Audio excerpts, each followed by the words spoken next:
하나님의 말씀을 읽어보겠습니다. 시편 108편 1절에서 7절 말씀까지입니다. 시편 108편 1절에서 7절 말씀. 자, 우리 교독합시다. 하나님이여, 내 마음을 정하여 싸우니 내가 노래하며 내 아의 마음을 다하여 찬양하리로다. 여호와여, 내가 만민 중에서 주께 감사하고 문나라 중에서 주를 찬양하오리니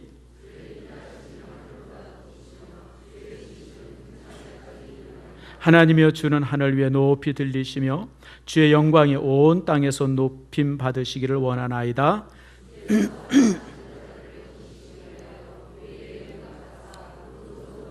함께 읽습니다.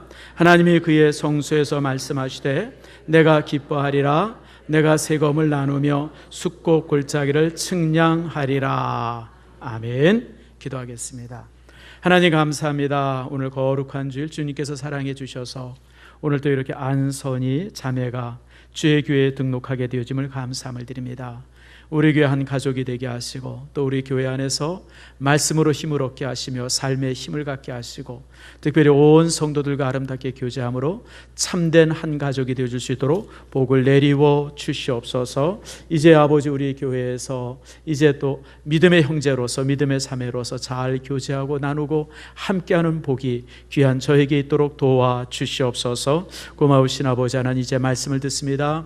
말씀이 우리에게 힘이 되게 하시고 말씀 안에서 우리의 삶이 항상 새로워질 수 있도록 복을 내리워 주시고 특별히 우리가 말씀을 들을 때마다 우리의 마음과 우리의 육신과 모든 것에 불편한 것들이 온전히 나아지고 치유되어지는 기적들 경험하게 해 주시옵소서. 주께서 우리와 함께 하시고 권능으로 오늘 이 시간 주께서 우리에게 직접 말씀해 주시기를 소망하며 예수님의 이름으로 기도드립니다. 아멘.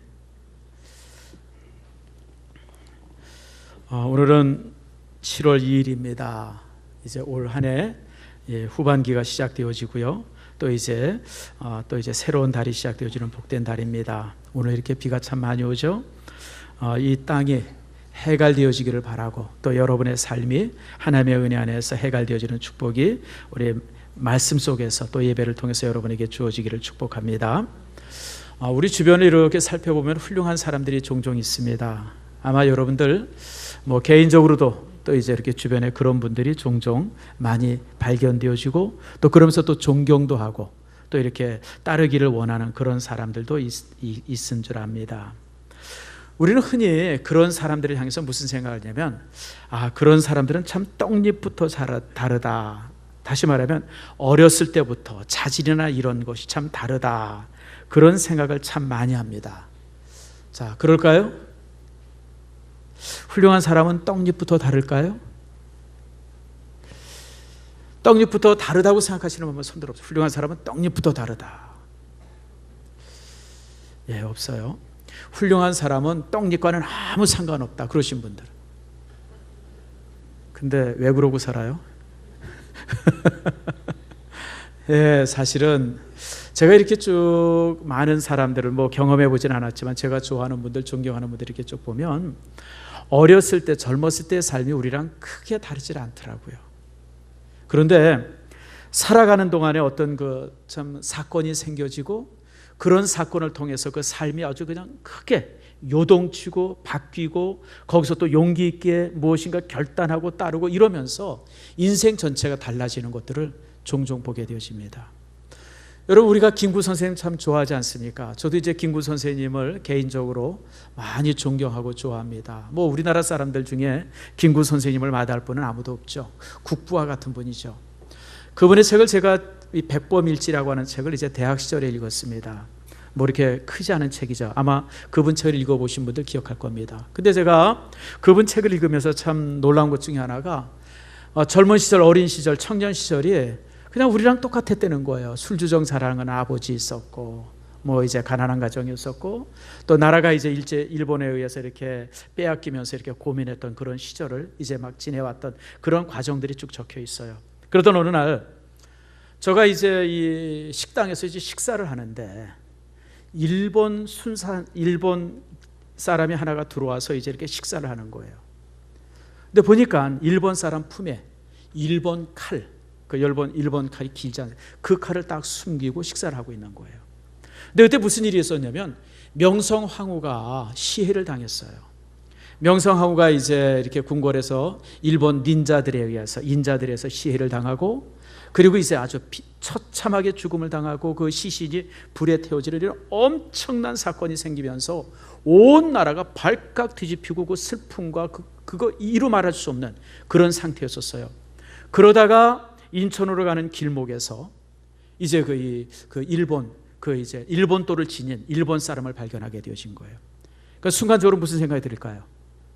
아, 이 사람이 황후를 해친 사람이구나. 그런 것에 대한 의분들, 그런 것에 대한 그 분노가 막 솟아오르면서 그 자리에서 그 일본 장교를 때려 죽였어요. 여러분, 김구 선생님의 완력이 대단한 거예요. 그 일본 칼을 지녔던 그 순사를 그 장교를 그렇게 맨손으로 때려 죽였으니 이거 얼마나 대단한 완력의 사람입니까? 어쨌든 그런 살인 사건으로 인해 가지고 이제 체포되어지고, 그리고 이제 사형의 언도를 받습니다. 사형을 언도를 받는데 그 당시에는, 요즘에는 우리나라는 이제 법무부 장관이 사인하면 이제 사형이 이제 실행이 되어지는데, 그때는 황제가 사인을 해야 이제 사형이 실행이 되는 모양이에요. 근데 황제가 이제 이 살인죄 있는 사람들을 다 이제 이렇게 결재를 해주는데 한 사람의 이름 앞에 딱 멈춘 거예요. 왜냐하면 황후를 시해한 사람을 살인했다. 이게 자기 아내를 죽인 사람을 죽인 거 아니에요. 그러고 보니까 이제 황제가 감형을 해줬어요. 사형에서 이제 사형을 면하게 해줬습니다. 그러면서 이제 저가 이제 이 사형을 당하지 않게 되어졌고, 또 그런 가운데 이제 탈옥을 하게 되어지고, 그리고 이제 중국으로 만주로 가면서 이제 독립운동의 그런 어떤 그 지도자가 되어졌어요. 만약에 저가 그 사건, 여러분 거기서 일본도를 지닌 일본 사람을 여러분 본 사람이 김구 한 사람이었겠습니까? 식당에 있는 사람들이 대부분 다 봤겠죠. 또 그가 지나가면서 요즘에 외국인들 많이 지나가니까 뭐 요즘에는 뭐 그렇게 흔한 일이지만, 과거에 100년 전에 여러분 외국인이 지나간다고 해서 굉장한 일이었었어요. 그러니까 누구에게나 관심의 대상이 되었을 텐데, 수많은 사람들은 글쎄 뭐 나랑 무슨 상관이 있어, 그러고 다 지나쳤어요. 근데 김구 선생 한 사람만 그 상황 앞에 분노한 거예요. 어떻게 국모를 해친 사람을 그냥 보낼 수 있느냐. 그런 분노를 통해서 김구 선생이 그런 사건을 저질렀고, 그러면서 이제 저가 이제 민족의 지도자로 이제 이렇게 삶이 바뀌기 시작합니다. 그러니까 한 번의 그 우연한 사건이 한 청년의 삶을 뒤바꾼 거예요. 여러분, 이런 것은 역사적으로 수없이 많이 발견되어지죠. 우리가 20세기에 최고의 성자라고 얘기했던 간디 같은 사람도 그런 사람 아닙니까? 간디는 원래 인도에서 굉장히 그 브라만 계급의 어떤 사람입니다. 부유했던 사람이에요.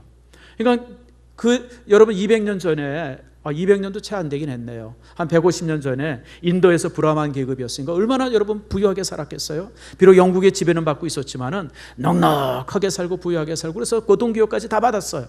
그리고 이제 영국에 유학을 가게 됐습니다. 그 당시 여러분 영국에 유학 갈 정도면요 얼마나 집안이 부자인지 여러분 이해가 되시죠? 그래서 영국에 유학을 가가지고 법학을 전공하고 거기서 변호사가 됐어요.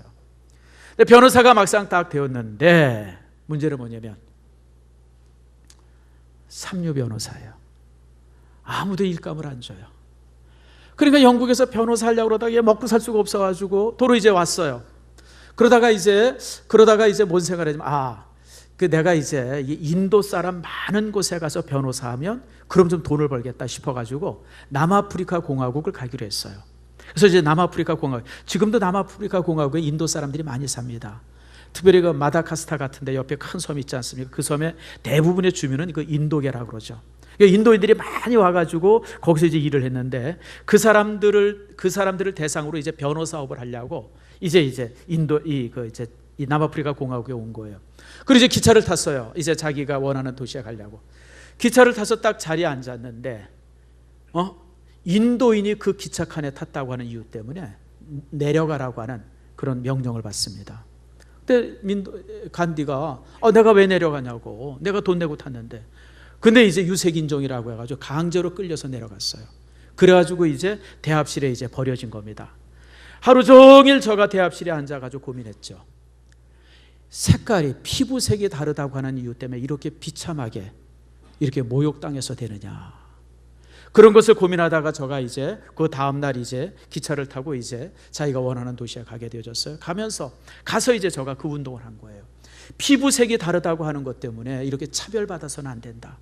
그래가지고 1년 동안 그걸 가지고 막 투쟁하고 막 뭐 이제 그랬어요. 그래서 결국은 법이 조항이 됐습니다. 그러니까 인도 특등석이나 1등석을 탈 수 있다. 다만 의복만 제대로 갖춰 입으면. 이상하게 옷 입고 특등석 1등석 타면 안 되고 의복만 제대로 갖추면 인도인이라도 특등석에 1등석을 탈 수 있다고 하는 그런 어떤 거 허락을 1년 만에 받아나게 되어집니다. 그러면서 저가 인도인의 특별히 독립운동의 지도자로 이제 사람들에게 존경받기 시작하고 그리고 또 이렇게 이제 이끌림 받기 시작하고 그러면서 이제 인도의 지도자가 되어진 거예요. 만약에 여러분 간디가 그런 걸 받고 나서다. 아이 그렇지 우리 인도인들이 어떻게 영국인이랑 같이 기차를 타. 만약 그러고 퇴념하고 살았으면 간디를 기억하고 있는 사람은 아무도 없을 거예요. 근데 그 순간 우리가 피부색이 다르다고 하는 이유 때문에 이렇게 핍박받고 이렇게 멸시당할 수 없다고 하는 분노가 그 속에 있었고 그 결정 속에서 용기 있게 자신의 결정을 따라가다가 결국은 간디가 그런 지도자가 되어진 거예요. 여러분 제가 왜 이 두 사람의 얘기를 말하냐면 인생이라고 하는 것이 끊임없는 결정이 필요하고요. 그리고 그 되어진 결정을 우리가 용감하게 쫓아갈 때에 삶을 바꿀 수가 있어요. 많은 사람들이 결심을 해요. 나름대로 결심을 하지만 그런 결심 속에서 스스로 움직이질 않아요. 그냥 생각만 했다가 에이 그냥 뭐 그렇지 그러고 포기하고 그러다 보니까 삶이 참 보잘것없이 지나가요. 그러나 무엇인가 어떤 계기가 있어서 결심하고 그리고 뚝심 있게 그 결심을 쭉 몰고 가다 보면 큰일을 하게 되어지죠. 저는 그런 분들을 주변에서 많이 봐요. 뭐 우리 교회도 그런 분들이 몇 분들 집 있어요. 남들이 바라볼 때는 참 아이고 어떻게 저 고생을 하나 싶지만 그러나 자신의 결정이 옳다고 생각하고 그 결정 속에서 정말 돈과 이런 명예나 그런 것과 상관없이 뚝심 있게 밀고 나갈 때 여러분 정말 큰 일들을 감당하는 사람들이 우리 주변에 있음을 기억하시길 바랍니다. 그러면 여러분들 정말 하나님 앞에 옳은 결정들을 하기를 원하고 또 그런 결정 속에서 여러분들이 아름답게 삶을 이어가기를 축복합니다. 오늘 1절 말씀이 바로 그겁니다. 자, 1절 말씀 우리 한번 같이 읽겠습니다. 자, 시작. 하나님이여 내 마음을 정하여 싸우니 내가 노래하며 나의 마음을 다하여 찬양하리로다. 오늘 시인은 하나님이여 내가 마음을 정했습니다. 무슨 얘기? 결정했습니다 이거예요. 하나님 내가 결정했습니다. 이제 내가 결정했습니다. 여러분 작심삼일이라는 말이 있어요. 작심삼일이 나쁜 말이에요? 좋은 말이에요? 보통 작심삼일을 나쁘다고 얘기하죠. 한번 여러분에게 물어봅시다. 한 번 결정하면 3일 이상은 간다고 생각하시는 분, 나는 뭔가 결정하면 3일은 간다. 한번 손 들어보세요. 나밖에 없네요. 여러분 뭔가 우리가 결정해서 3일 가는 거 쉽지 않습니다. 3일 못 가죠 여러분. 하루도 못 갈 때가 거의 다예요 여러분들. 아니 하루는 둘째치고 여러분들 아침에 결정한 거 점심때 되면 까맣게 잊어버릴 때가 얼마나 많습니까? 저는요 작심삼일은 위대한 결정이라고 생각해요 여러분들. 하루를 결정해서 3일을 그 결심을 유지할 수 있다는 게 얼마나 대단합니까? 여러분 혹시 그런 분이 있으면 3일마다 결정하기를 축복합니다. 근데 여러분 우리는 사실 작심삼일도 안 돼요. 그래서 우리는 날마다 결정해야 돼. 날마다. 작심삼일은 고사하고 날마다 결정해야 돼요. 시편 67편 7절에 이렇게 말합니다. 따라합시다. 하나님이여 내 마음이 확정되었고 내 마음이 확정되었사오니. 두 번을 반복해요. 내 마음이 확정되고 또 내 마음이 확정돼서. 이게 무슨 얘기냐면 다윗도 하나님 앞에 한 번 결심하고 끝나는 게 아니라 계속해서 자신의 결심을 확인하는 거예요. 결심한 걸 또 확인하고 결심한 걸 또 확인하고 그렇게 확정하면서 삶이 만들어져 가는 거예요. 마틴 루터가 아주 재미난 말을 했습니다. 종교개혁가죠. 마틴 루터는 무슨 말을 했냐면 날마다 우리가 수염을 깎듯이 날마다 내 마음을 관리해야 합니다 라고 하는 얘기를 했어요. 여러분 남자들 수염 깎기가 얼마나 귀찮습니까? 제가 비밀인데요 제 친구 하나가 야, 정 목사 우리 수염 깎기 귀찮으니까 피부과가 아주 수염을 한번 이렇게 싹 밀어버리자고. 그게 레이저를 이렇게 쏘면 수염이 이렇게 다 뿌리째 태워버리는 게 있대요. 한 3번 하면 한 2년 동안 효과가 있대요. 그러니까 여러분 남자들이 수염 깎기가 되게 귀찮아요. 그래서 야, 그래 같이 가자. 그래서 제가 아는 집사님네 피부과를 갔어요. 나는 세상에 그런 고문은 처음 당해봐요. 얼마나 따가운지. 그러니 돈은 냈는데 안 할 수는 없고. 그래서 3번을 했는데 뭐 없어지기는커녕. 근데 목사님 제대로 안 됐으니까 조금 더 해드릴 테니까 다시 오랬는데 제가 갔을까요, 안 갔을까요? 안 갔어요. 야, 난 세상에 제모한다는 게 그렇게 아픈 건지 몰랐어요. 그냥 뭐 얼굴이 레이저를 쏘는데, 여러분 사실 남자들은 이 수염 깎는 게 되게 귀찮아요. 근데 여러분 그렇다고 해서 안 깎을 수가 없잖아요. 안 깎으면 영 이상하게 도동동같이 생기고 영 여러 가지 불편하니까. 그러니까 아침마다 깎는 거, 아침마다. 여자들도 마찬가지예요. 어제 저녁에 세수 잘했다고 아침에 세수 안 하는 분 있어요? 아침 되면 또 세수해야 되잖아요, 여러분들. 이게 무슨 얘기냐면 우리 삶이 그런 거예요. 무엇인가 결심하고 결단했다고 해서 그것이 무슨 그대로 가는 게 아니고 매일 끊임없이 새롭게, 면도를 새롭게 하는 것처럼, 세수를 새롭게 하는 것처럼, 목욕을 새롭게 하는 것처럼, 옷을 매일 갈아입는 것처럼 아침마다, 시간마다, 순간마다 항상 우리의 결심을 다시 한번 반복해 나갈 때 우리가 여러분 그런 결심을 유지하는 사람이 되어진다고 하는 거 여러분 기억하시길 바랍니다. 그러면 여러분들 머뭇거리지 말고 결단해야 되고, 그것이 유지되지 않는다고 해서 여러분 낙심하지 마세요. 끊임없이 확인하는 거, 끊임없이. 내가 그 결심했었지. 내가 그걸 또 제대로 못 지켰네. 그리고 다시 한번 결심하고 또 다시 결심하고. 한번 여러분이 실패했다고 해서 포기하는 것이 아니라 그것이 옳은 결정이고 바른 결정이라고 하면 그 결정이 끊임없이 지속될 수 있도록 날마다 우리가 결심하면 되어져요. 여러분 그런 결심이 여러분 속에 있기를 축복합니다. 여러분 모세가 그랬잖아요. 모세가 하나님 앞에 큰 결심을 합니다. 나이 40살이 되어서서 바로의 공주의 아들이라고 하는 사실을 거절하고 그 자기 백성들과 함께하는, 고난받는 백성들과 함께하는 그 자리를 이제 모세가 택하죠. 근데 여러분 그 일이 얼마나 힘듭니까? 결국 그 일 때문에 살인죄까지 저지르고, 그리고 이제 도망자가 되어지잖아요. 그러나 저가 그런 결심을 한번 하고 나서 그것을 포기하지 않죠. 40년이 지나서 하나님께서 이 모세에게 찾아와서 내가 백성들을 구원하라고 요구할 때에 모세가 분연히 일어서서 그 일을 감당하지 않습니까? 그러니까 여러분 모세는 이렇게 그 바로의 공주의 아들의 칭함을 받기를 거절하고 하나님의 백성과 하나님이 고난받는 것을 즐겨하는 그 결심을 끊임없이 확인하고, 그것이 확인되어질 때 나중에 민족의 지도자가 되어지고, 그리고 나서 여러분 그 민족을 이끌어가는 그런 사람 되지 않습니까? 결심이라는 게 그래요, 여러분. 한 번 해서 그 결심이 쭉 유지되는 것이 아니라 결심을 끊임없이 내 안에서 확인되어져요. 그래서 내가 확증하는 거예요. 여러분 저는 그 부분에 있어서 에스더의 결단을 제가 참 좋아합니다. 에스더는 자기 민족이 죽음을 당할 때 뭐라고 그럽니까? 내가 죽으면 죽으리다 그러잖아요. 우리가 이 단어가 그냥 쉽게 지나가면 그냥 내가 죽음의 순간이 오면 그냥 죽겠다, 누가 죽이면 죽겠다, 여러분 그렇게 이해할 수 있어요. 여러분 그러나 이것은 좀 더 다른 의미가 있어요. 이 에스더가 내가 죽으면 죽으리다 하는 이 문장의 의미는 내가 내 민족을 위해서 죽을 기회가 주어지면 나는 거절하지 않겠습니다, 그런 뜻이에요. 여러분 얼마나 위대한 결단이에요. 혹시 여러분 마음속에도 이런 결심이 있습니까? 내가 내 민족을 위해서 죽을 기회가 주어진다 그러면 내가 그 기회를 거절하지 않겠습니다. 결국 그 결단으로 에스더는 자기 민족을 구하고요, 에스더는 지금까지 기억되어지는 정말 소중한 사람이 되어집니다. 저도 하나님 앞에 종종 기도합니다. 하나님, 내가 우리 성도를 위해서, 우리 교회를 위해서 죽을 기회가 주어진다 그러면 내가 거절하지 않겠습니다. 제가 새벽에 그렇게 기도합니다. 저는 여러분들도 그런 기도가 있기를 원해요.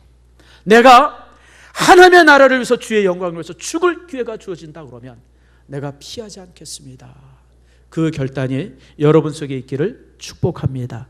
그게 성도예요. 그게 하나님의 사람이죠. 내가 무슨 돈 버는 기회가 있다든지 죄 짓는 기회가 있다든지 어떤 세상의 명예의 기회가 있을 때 그거 집착하고 사는 것이 아니라 내가 하나님의 나라를 위해서 주의 영광을 위해서 죽을 기회가 주어지면 내가 피하지 않겠습니다.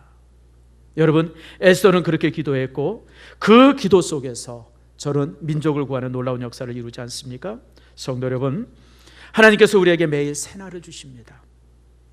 매일 새날을 주신다고 하는 것은 우리로 하여금 매일 새롭게 결심하라고 하는 겁니다.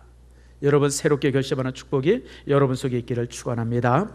자, 그러면 이제 다윗이 무엇을 결심했는가라고 하는 거예요. 1절 후반절입니다. 따라합시다. 나의 마음을 다하여 찬양하리로다. 이 말씀의 의미는요, 여러분, 우리가 뭐 찬양합니다, 이건 무슨 굳이 결심할 이유가 없죠. 근데 오늘 다윗이 이렇게 결심한 이유가 있습니다. 삶이라고 하는 것이 내 뜻대로 되어질 때가 거의 없어요. 여러분, 좋을 때도 있지만 힘들 때가 얼마나 많습니까? 또 힘들다 보면 그때 되어지면 막 하나님을 원망하거나 하나님과의 관계가 소원해질 때가 종종 있어요. 바로 그때를 말하는 거예요. 오늘 다윗은 하나님, 내가 삶에 어떤 상황이 올지라도 하나님을 진심으로 찬양하는 사람 되기를 원합니다. 어떤 때는 하나님 앞에 심판을 받을 때도 있고 주님으로부터 책망을 받을 때도 나는 하나님을 찬양하겠습니다. 그 고백입니다. 성도 여러분, 여러분의 삶 속에 이 고백이 있기를 축복합니다. 여러분, 좋을 때 찬송하는 건 누구는 못해요. 기쁠 때 찬송하는 건 누구나 다 할 수 있어요. 그러나 힘들고 고통스럽고 아프고 정말 내 삶에 왜 이런 일이 일어나지? 막 그런 생각이 들 때도 변함없이 주를 찬양할 수 있는 여러분들의 마음이 되어지기를 축복합니다. 자, 더 중요한 것이 2절에 있습니다. 자, 2절 말씀을 같이 한번 읽읍시다. 시작. 비파야 수금아 깰지어다 내가 새벽을 깨우리로다. 다윗의 두 번째 결심은 새벽을 깨우겠다. 새벽을 깨우겠다. 여러분, 새벽이라는 말이 히브리어로 오르라고 합니다. 오르. 따라합시다. 오르. 이 오르라고 하는 뜻은 뭐냐면 빛난다라고 하는 뜻이에요. 빛난다. 새벽은요, 햇빛이 빛나는 시간이고요, 새벽은요, 이슬이 빛나는 시간이에요. 그리고 새벽은 우리 인간의 총명과 영성이 빛나는 시간입니다. 여러분, 새벽의 시간은 성도에게 너무너무 중요한 시간이에요. 한 10여 년 전에 아침형 인간이라고 하는 책이 나왔어요. 그래서 위대한 사람은 다 아침 오전 시간을 잘 쓴다, 뭐 그래서 아침형 인간. 그러다가 이제 한 2, 3년 있다 아류가 하나 생겼어요. 그래서 책도 하나 나왔죠. 저녁형 인간이다. 그래서 나는 조금 이따 하나 더 쓸까, 오밤중 인간 뭐 이런 거. 여러분, 하나님께서 우리에게 낮밤을 주신 이유는요, 낮에는 일하고 밤에는 어떻게 해요? 쉬라고 하는 거예요. 근데 우리는, 우리 교회, 우리나라는요, 이상하게 밤이 더 휘황찬란해요.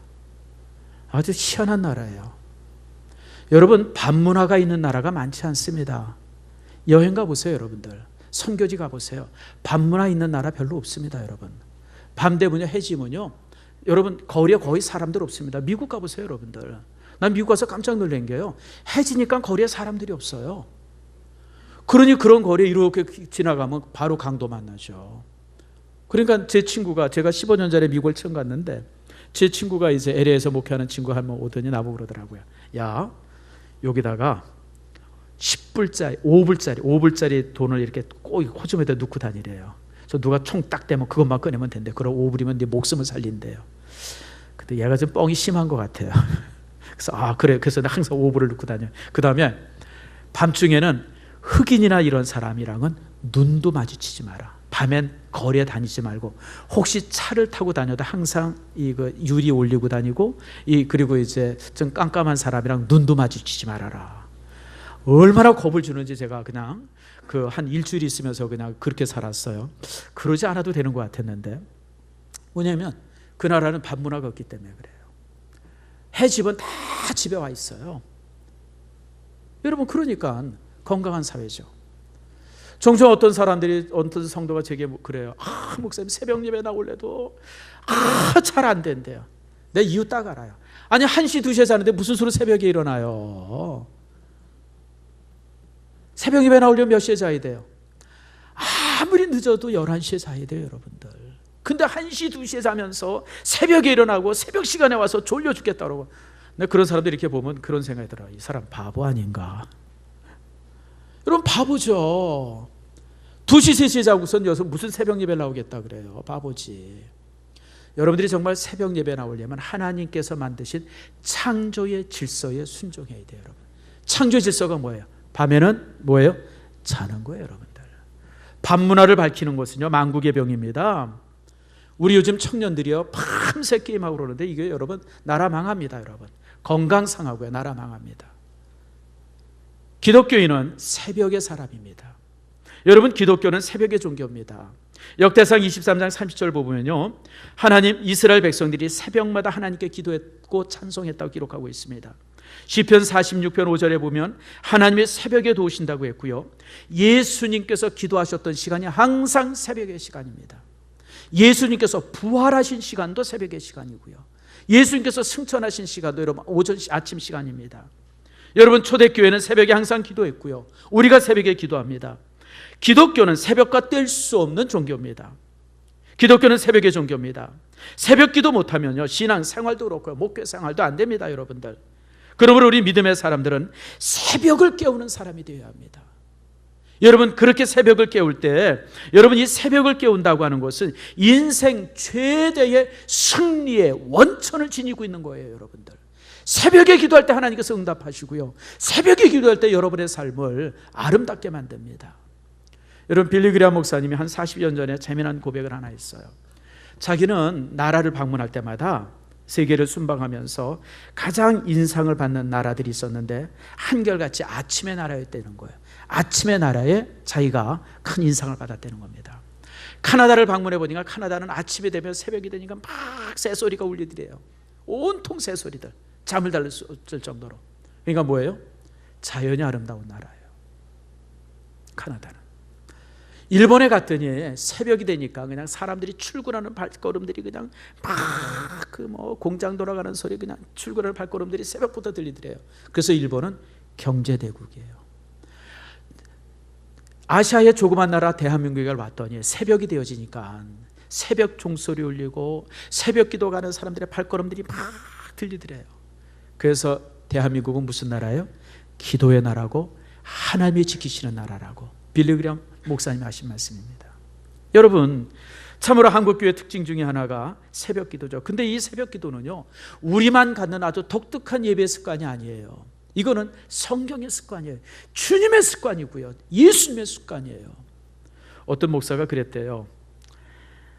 새벽 기도가 너무 힘들어가지고 그냥 하루는 푸념을 했답니다. 도대체 어떤 놈이 새벽 기도를 만들어가지고 이렇게 우리를 고생시키는지 모르겠다고. 누가 만드셨어요? 누가요? 예수님이 만드셨어요. 그 목사 아무튼 주리를 들어야 돼요. 여러분, 주님이 새벽에 기도하셨다니까요. 초대교회 성도들은 항상 새벽에 기도했어요. 근데 이 초대교회 성도들이 항상 새벽에 기도했는데 이게 이제 기독교가 공인되어지면서부터 이 새벽 기도 습관이 수도원에 있는 사람들만에게 남아있어요. 지금도 여러분 수도원 사람들은 새벽에 기도합니다. 일반 성도들에게 있어서 이 습관이 그냥 사라져버렸어요. 그러다가 2000년이 지나서 대한민국에서 다시 이 새벽 기도 습관이 다시 부흥이 되어진 겁니다. 여러분, 그러면 여러분들, 기독교인들은 모름지기 새벽을 깨우는 사람이라고 하는 사실을 잊지 않기를 축복합니다. 자, 그 다음에요, 오늘 그렇기 때문에 계속해서 뭐라고 그러니까 3절에 보니까 여호와여, 내가 만민 중에서 주께 어떻게 해요? 감사하고. 새벽에 기도하니까 감사할 수밖에 없죠. 그 다음에 또 이제 6절 말씀에 뭐라 그래요? 주께서 살아가는 자에게 건지시기를 위하여 우리에게 응답하사 오른손으로 구원하시고. 여러분, 새벽에 기도하는데 어떻게 응답되지 않아요? 여러분들, 새벽의 기도는요, 다시 말씀드립니다, 인생 최대의 승리의 원천을 가진 겁니다.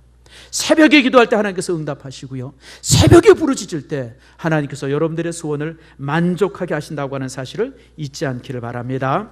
자, 특별히 오늘 중요한 말씀이 7절 말씀입니다. 우리 7절 말씀 같이 한번 읽읍시다. 시작. 하나님이여, 그의 성소에서 말씀하시되 내가 기뻐하리라. 내가 세금을 나누며 숫꽃 골짜기를 측량하리라. 근데요, 우리가 지금 가지고 있는 성경은 이 개역 개정이에요. 원래는 우리 성경이 일제시대 때는 무슨 성경이 있었냐면 그냥 성경이 있었어요. 성경. 그러다가 이게 이제 해방이 되어지면서 그 성경을 이제 바꿔요. 개역. 그래서 이제 일제시대 끝나고 해방 후에 개역 성경이 만들어져요. 그 개역 성경을 이제 우리 민족이 한 50여 년 전 썼습니다. 50여 년간. 그러다가 개역 성경도 조금 좀 수정해야 되겠다. 말들이 많이 언어가 바뀌지 않습니까?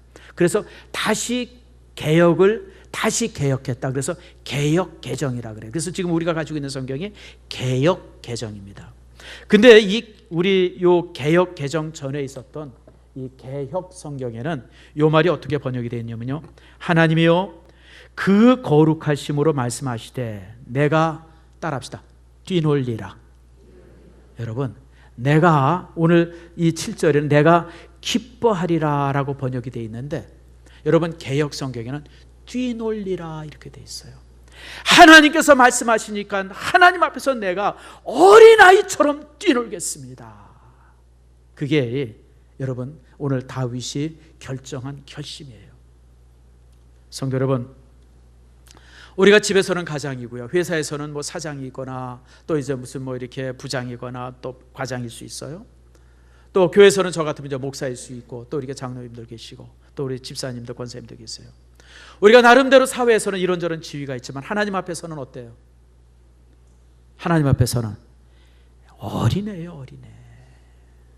우리가 사람들 앞에서는 혹시 어깨에 힘들 수도 있고요, 사람들 앞에서는 뭔가 이렇게 잘난 척할 수 있지만 하나님 앞에서는 우리는 정말 아무것도 아니에요, 여러분들.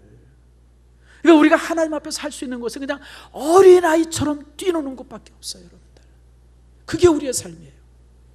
제가 영화부 자주 가잖아요. 영화부에 가서 아이들을 보면요, 미련한 아이와 아주 지혜로운 아이가 딱 구분이 되어집니다. 미련한 아이들은요 항상 뭐 그냥 지멋대로 지 뜻대로 그냥 뭐 인상 쓰고 뭐 픽픽대고 모자라요. 근데 지혜로운 아이들은요 어른들이 뭘 좋아하는지를 알아요. 어른들이 탁 배꼽 인사하면 좋아하는지를 아니까 보면 탁 배꼽 인사하고요. 이게 착한 게 아니에요, 여러분. 영리한 거예요, 여러분. 아세요? 어른들이 어떻게 하면 좋아하는지를 알기 때문에 그래요. 와서 뭐 이렇게 주면 고맙습니다 그러고 가져가고요. 그런 애들 보면 내가 어떻게 할까요? 야, 이거 엄마도 줘라 그러고 2개 더 줘요, 여러분들. 이게 여러분 영리한 거예요, 여러분들. 아이들이 보면 미련한 애가 있고 영리한 애들이 있어요. 미련한 애들은요 그냥 지멋대로요, 지멋대로. 그러니까 주변 사람들이 부모 볼 때는 이쁘다 그러죠. 부모 안 보면 뭐 어떻게 해요? 하나도 안 이뻐해요, 여러분들. 부모가 있을 때는 이쁜 척 하는 거죠. 아이고 어떻게 저렇게 키웠나, 아이고 애가 어떻게 저 모양인가 그러죠, 여러분들. 근데 여러분 영리한 아이들은요, 지혜로운 아이들은 어른들이 뭘 좋아하는지를 아니까 아주 그런 걸 잘해요. 그러니까 귀여움받고 사랑받고요. 그런 아이들은요 정말 그래요, 여러분들. 우리도 하나님 앞에 마찬가지예요. 우리가 여러분 하나님 앞에 섰을 때 하나님 앞에서 뭐 인상 쓰고 뭐 잘난 척하고 심각하게 하고 바보예요, 바보. 우리는 하나님이 뭘 좋아하시는 줄 알고 그걸 그냥 하나님 앞에서 열심히 하면 그럼 돼요, 여러분들. 우리 교회가 선교 많이 하잖아요. 종종 물어봐요, 제게.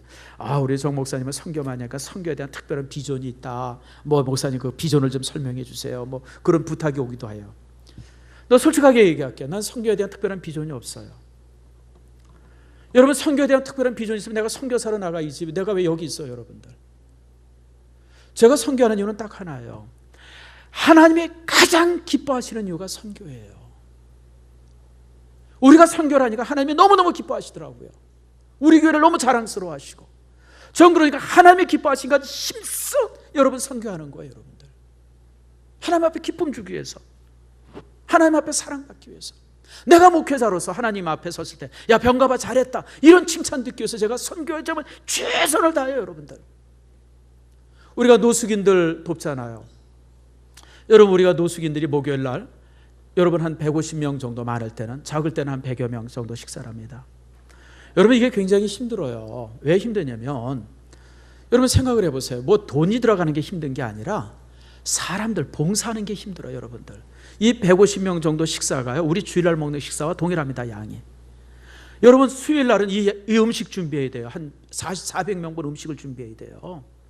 그 다음에 주일날 새벽에, 이것도 목요일날 새벽에 나와서 불 켜이죠, 국 끓여이죠, 배석해이죠. 그리고 이제 우리 성도들 5-6명이 나와가지고 배식하죠. 배식 끝나면 그것도 다 설거지하죠. 이게 얼마나 힘들어요. 그러다 보니까 우리가 한 18년, 19년째 되니까 성도들이 다 이제 탈진이 됐어요, 사실은.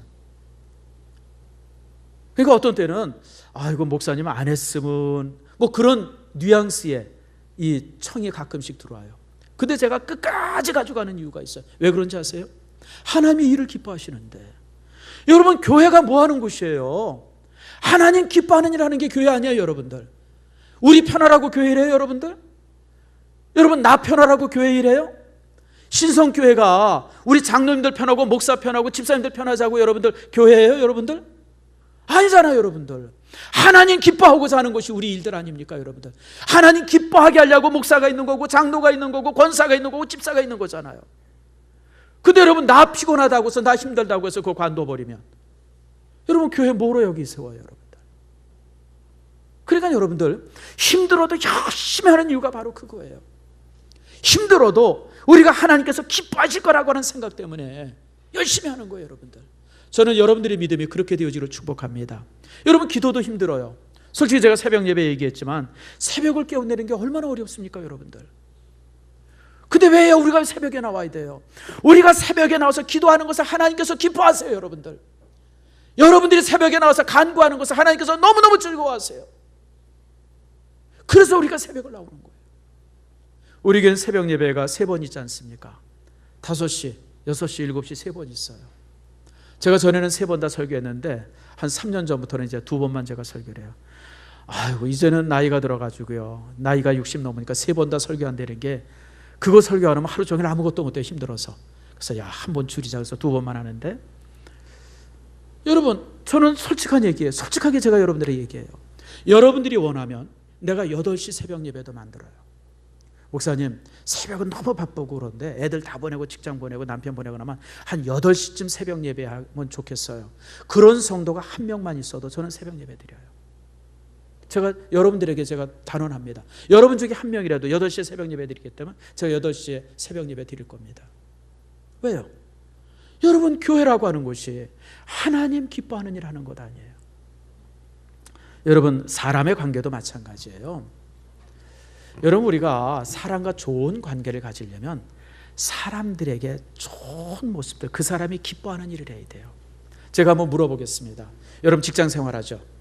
또 장사하시는 분들도 있을 거예요.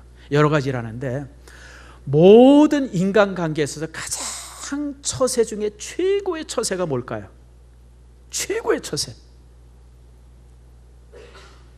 최고의 처세가 뭐 같아요? 이거 내가 잘 안 가르쳐 주는 건데 오늘 여러분의 방가래. 최고의 처세는요, 따라합시다. 아부다. 여러분, 아부가 최고의 처세예요, 아세요? 내가 직원이면 누구 마음에 들게 하면 돼요? 사장님 마음에 들게 하면 되죠, 여러분들. 그렇잖아요? 여러분, 아부가 나쁜 게 아니에요. 그러니까 그 나쁘게 하는 거니까 나쁘지만, 사실 여러분, 정상적인 거는 아부는 제일 좋은 처세입니다. 아부를 제일 잘한 사람 중에 몇 사람을 이렇게 뽑는데, 그 중에 하나가 레이건 대통령입니다.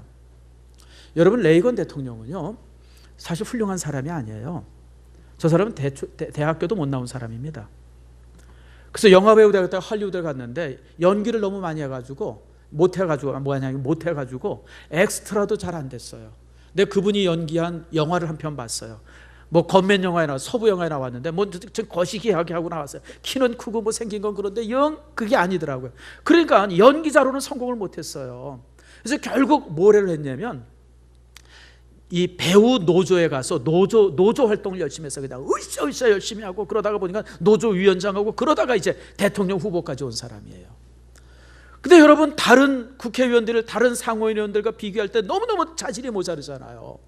무슨 가지고 있는 지식도 없고 뭐도 없고. 그런데 대통령이 됐어요. 그리고 대통령을 8년 하면서 너무 훌륭한 대통령이었다고 인정받고 있어요. 이유가 뭔지 아세요? 아부 때문에 그래요. 난 그분에 대한 여러 일화를 알아요. 그분이 연설을 할 때 항상 연설의 첫 마디가 뭔지 아세요? 나는 미국 시민들의 성숙한 그 시민의식을 압니다. 여러분, 이게 얼마나 감동이 돼요. 대통령이 나와서 연설하는데, 여러분들 이 나라는 뭐가 닿고 뭐가 잘못돼가지고 그거 고쳐야 되고 뭐. 여러분, 이거는 쌈꾼이죠. 그게 무슨 대통령이에요. 근데 대통령이 와가지고 연설하는데요, 우리 미국 시민들은 정말 훌륭합니다. 나는 여러분들의 성숙한 그런 판단에 대해서 나는 존경합니다. 여러분, 이게 얼마나 무서운 아부예요. 사실 그것 때문에 미국 이 레이건 대통령이 잘했다 그러죠. 레이건 대통령이 한 번은, 저도 이제 어디서 봤던 글인데, 문교 담당의 직원들이 모여가지고 이렇게 그 이제 장관이나 이런 사람이 모여서 회의를 했대요. 그 대통령이 이렇게 옆을 지나가니까 그 팀에서 대통령에게, 각하, 이게 아주 중요한 일인데 각하가 오셔서 여기 좀 참석 좀 했으면 좋겠습니다. 그때 대통령이 어떻게 했을까요? 중요한 일이라는데. 근데 대통령이 뭐라 그랬는지 아세요? 여러분, 그 일의 전공자들은 당신들입니다. 나는 거기 낄 일이 없습니다. 당신들이 결정해서 하십시오. 이게 얼마나 대단한 아부예요, 여러분들. 그래서 그분이 존경받은 거예요, 여러분들. 그러니까 여러분들, 우리 인간관계도 그래요, 여러분들. 여러분, 사람과 사람 사이에 만나면 뭐 틀렸다, 뭐가 쳐라, 뭐가 이상하다, 여러분, 그런 사람은 두 번 다시 만나기 싫어요. 만났는데 아이고 훌륭합니다, 좋습니다, 서로 좋은 얘기 오갈 때 그런 사람은 또 만나고 싶지 않아요. 나는 신앙도 동일하다고 봐요. 우리가 하나님 앞에서 어린아이같이 뛰놀면 하나님이 얼마나 기뻐하겠어요. 정말 하나님만 의지하고 천진난만한 모습으로 하나님 앞에 서 있을 때 하나님께서 우리를 얼마나 기뻐하시겠어요. 그래서 예수님이 뭐라 그래요? 제자들을 향해서, 너희들이 누가 같지 않냐면, 어린아이가 같지 않냐면 천국에 가지 못할 거라고 그러잖아요. 하나님 앞에 왜 심각해요? 하나님 앞에 왜 심각하게 살아요, 여러분들? 그래서 하나님이 좋아하시는 일, 하나님이 기뻐하는 일만 하려고 애쓰는 여러분들 되세요. 성공과 실패는 누가 책임져요?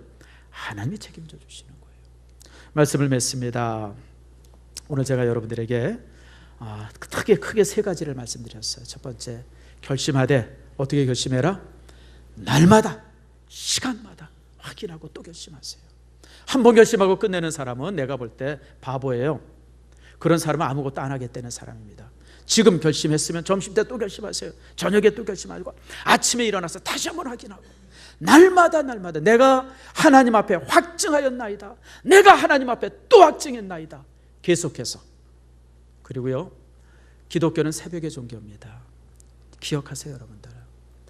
새벽 예배, 여러분들이 정말 새벽 예배에 나오면 100% 좋고, 새벽 예배에 나오지를 못한다 그러면 여러분, 가정에서라도 새벽 시간을 먼저 하나님과 가장 맑을 때 첫 시간을 주님과 만나고 하루를 시작하는 여러분들 되어지기를 축복합니다. 여러분, 새벽을 깨우는 사람, 그게 성도예요. 그리고요, 하나님 앞에 어린아이같이 뛰놀기를 축복합니다. 저는 하나님 앞에 심각한 사람 싫어요. 교회에서 아주 심각하게 믿음 생활하는 사람, 나는 아주 밥맛이에요, 여러분들. 솔직하게 얘기할게요. 교회에서는 천진난만한 아이 같아야 돼요. 우리가 하나님 앞에 심각할 게 뭐가 있어요, 여러분들? 하나님 앞에서 어린아이처럼 다윗이 법궤가 들어올 때 그냥 그 앞에서 어린아이처럼 뛴 것처럼, 여러분, 그런 모습이 여러분 안에 있기를 축복합니다.